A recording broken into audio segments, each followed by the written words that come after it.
Assalamualaikum warahmatullahi wabarakatuh. Yang terhormat Bu Poni Hersanti, MSI AKT, selaku dosen pengampu pengauditan 1 kelas 3C, serta teman-teman yang saya hormati. Kami dari kelompok 9 ingin membahas dan menjawab terkait soal nomor 6, yaitu tentang audit kas dan bank dalam mendeteksi penggelapan melalui rekonsiliasi bank pada PT Cakrawala. Sebelum itu, perkenalkan, nama saya Farah Aulia Rahma dengan NIM 2024120043 dan ada beberapa rekan saya dalam video presentasi kali ini, yaitu Naila Aulia Oktavitriani dengan NIM 2024120044, Desi Okvitasari dengan NIM 2024-12142, Maulidani Hayatul Oya dengan NIM 2024-12151. Langsung saja saya akan membahas yang pertama, yaitu audit program untuk transaksi kas dan bank. Yang pertama, ada memahami dan mengevaluasi internal kontrol atas kas dan setara kas, serta transaksi penerimaan dan pengeluaran kas dan bank dari PT Cakrawala. Itu ada dua, yaitu sistem pengendalian internal atas bank dari PT Cakrawala masih lemah karena tidak ada pemisahan tugas dan kasir perangkap penyusun rekonsiliasi bank. Dalam praktik audit biasanya dilakukan melalui internal control questionnaires atau bisa disingkat ICQ. Auditor menilai bahwa sistem pengendalian internal atas kas dan bank dari PT Cakrawala masih lemah atau kurang baik. Ini dapat dilihat dari tidak adanya pemisahan tugas yang memadai serta kasir yang merangkap sebagai penyusun rekonsiliasi bank. Yang kedua, ada auditor tidak perlu mengadakan tes ketaatan, tetapi langsung melakukan substantif tes yang diperluas. Ini dikarenakan internal kontrol lemah. Bukti yang diambil sebagai sampel biasanya adalah bukti penerimaan kas atau bank, bukti pengeluaran kas atau bank, atau nomor cek atau giro. Yang kedua, melakukan cash account. Auditor melakukan perhitungan fisik kas per tanggal laporan posisi keuangan neraca, yaitu per 31 Desember 2012 dan membandingkannya dengan saldo kas menurut catatan perusahaan. Yang ketiga, pemeriksaan rekening bank yang dimiliki perusahaan dan konfirmasi bank dengan meminta rekening koran bank per 31 Desember 2012 langsung dari bank dan membandingkan saldo bank menurut rekening koran dengan saldo menurut catatan perusahaan.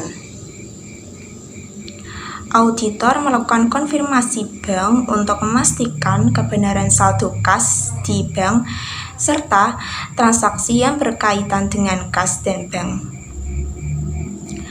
Konfirmasi tersebut bisa mencantumkan nomor rekening bank perusahaan, tetapi akan lebih baik jika nomor rekening tersebut tidak dicantumkan. Surat konfirmasi harus tetap dikirim, walaupun perusahaan sudah menerima rekening koran dari bank karena, yang pertama, hal tersebut merupakan standar audit procedures untuk mendapatkan bahan bukti audit. Dan yang kedua, yang ditanyakan dalam surat konfirmasi bukan hanya saldo bank, tetapi banyak hal lainnya, seperti jumlah kredit, pendiskontoan, wesel tagih, contingent liability, dan lain-lain. Yang ketiga, jawaban konfirmasi diminta untuk mengirim langsung ke auditor, sedangkan rekening koran selalu dikirim ke klien. Yang keempat, minta rekonsiliasi bank dan lakukan pemeriksaan atas rekonsiliasi bank tersebut. Auditor menguji ketepatan perhitungan dan kelengkapan unsur rekonsiliasi. menilai kewajaran pos-pos rekonsiliasi, serta memastikan outstanding cek ke periode berikutnya untuk memastikan bahwa cek tersebut benar-benar ada dan dicarikan oleh bank. Di sini, saya akan membahas terkait jumlah penggelapan kas yang dilakukan oleh kasir, serta bagaimana cara kasir melakukan penggelapan tersebut. Yang pertama yaitu jumlah penggelapan kas. Saldo kas menurut laporan bank per 31 Desember 2012 adalah sebesar Rp16.550.000. Namun, saldo tersebut masih harus disesuaikan dengan adanya cek-cek yang beredar. Total cek-cek yang beredar yang seharusnya diakui adalah sebesar Rp1.074.000. Oleh karena itu, saldo kas menurut bank yang seharusnya dihitung yaitu Rp16.550.000 dikurangi dengan Rp1.074.000, sehingga saldo kas seharusnya menurut bank adalah Rp15.476.000. Selanjutnya, saldo kas menurut buku perusahaan per 31 Desember 2012 tercatat sebesar Rp18.900.750. Namun berdasarkan data audit, ditemukan penerimaan wesel sebesar Rp200.000 yang merupakan penerimaan kas, tetapi belum dicatat dalam pembukuan perusahaan. Karena penerimaan wesel tersebut menambah kas perusahaan, maka saldo buku kas harus disesuaikan sebagai berikut, yaitu Rp18.900.750 ditambah dengan Rp200.000. Dengan demikian, saldo buku kas yang seharusnya adalah Rp19.100.750.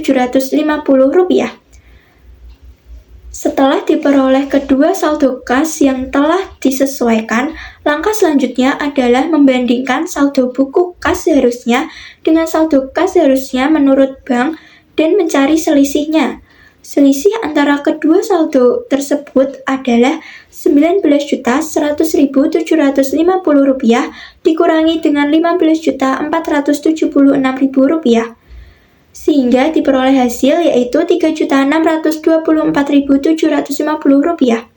Selisih sebesar itu tidak dapat dijelaskan oleh perbedaan waktu, pencatatan maupun kesalahan administrasi, sehingga dapat disimpulkan sebagai jumlah penggelapan kas yang dilakukan oleh kasir.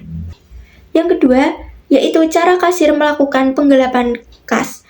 Berdasarkan hasil audit, kasir melakukan penggelapan kas melalui beberapa cara, yaitu yang pertama, menyembunyikan cek beredar dengan sengaja tidak mencantumkan 3 cek, yaitu cek nomor 0075, 0152, 0265 dalam rekonsiliasi bank, sehingga saldo bank terlihat lebih besar dari yang seharusnya. Kedua, memanipulasi nominal cek, khususnya cek nomor 7245 dengan cara menggelembungkan nilai cek dari Rp190.650 menjadi Rp191.650.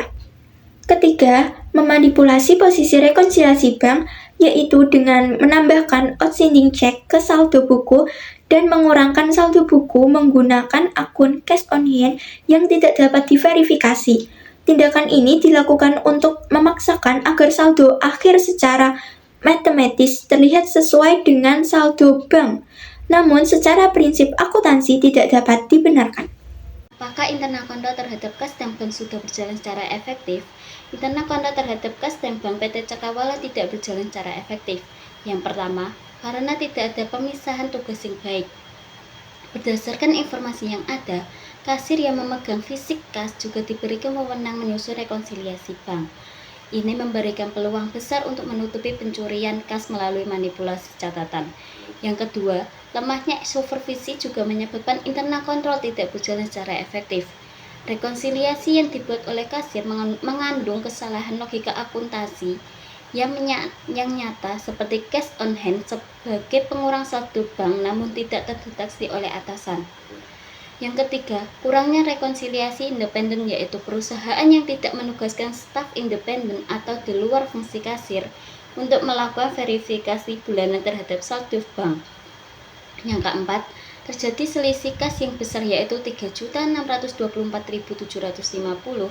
Selisih ini menunjukkan bahwa kas fisik tidak sama dengan catatan perusahaan.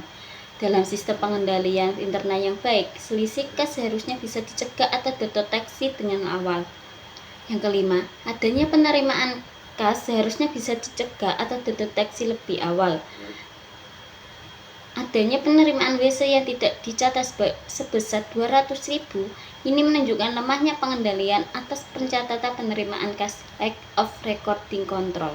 Perkenalkan, nama saya Maulida Nihayatul-Ulia, NIM 2024-12-151. Bagaimana cara kasir membuat rekonsiliasi bank untuk menutupi kekurangannya? Kasir melakukan penggelapan kas dengan memanfaatkan proses rekonsiliasi bank sebagai alat untuk menutupi selisih kas yang terjadi akibat kelemahan pengendalian internal perusahaan. Berikut ini adalah beberapa cara kasir membuat rekonsiliasi bank untuk menutupi kekurangannya. Yang pertama yaitu menyembunyikan cek beredar. Kasir tidak mencantumkan seluruh cek beredar dalam rekonsiliasi bank dari 6 cek beredar yang seharusnya dicatat. Kasir hanya memasukkan 3 cek saja, yaitu nomor 7.245 dan nomor 7.268 dan nomor 7.264. Sedangkan 3 cek lainnya sengaja dihilangkan. Tindakan ini menyebabkan saldo kas tampak lebih besar dari kondisi yang sebenarnya, sehingga kekurangan kas akibat penggelapan dapat disembunyikan. Yang kedua yaitu memanipulasi nominal. Kasir melakukan manipulasi nominal cek, yaitu dengan menggelembungkan nilai cek nomor 7.245 dari Rp190.650 menjadi Rp191.650. Perubahan nominal ini dilakukan untuk menyesuaikan angka dalam rekonsiliasi agar secara sistematis terlihat seimbang meskipun tidak sesuai dengan bukti transaksi yang sebenarnya. Yang ketiga yaitu memanipulasi posisi rekonsiliasi. Kasir melakukan manipulasi posisi akun dalam rekonsiliasi bank dengan menambahkan outstanding check ke saldo buku. Padahal secara prinsip akuntansi, outstanding check seharusnya menjadi pengurang saldo bank. Sebaliknya, kasir mengurangkan saldo buku dengan kas on hand seharusnya menambah saldo kas perusahaan. Manipulasi klasifikasi ini bertujuan untuk memangsang saldo akhir kas rekonsiliasi tanpa sesuai dengan saldo laporan bank, namun secara substansi akuntansi rekonsiliasi tersebut tidak mencerminkan kondisi kas yang sebenarnya. Berdasarkan hasil analisis, dapat disimpulkan bahwa kasir sengaja memanfaatkan rekonsiliasi bank sebagai sarana untuk menutupi penggelapan kas.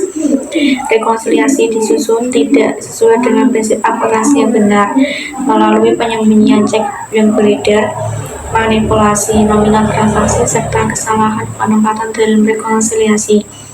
Akibatnya, rekonsiliasi bank hanya menghasilkan keseimbangan angka secara matematis, namun tidak mencerminkan kondisi kas perusahaan yang sebenarnya.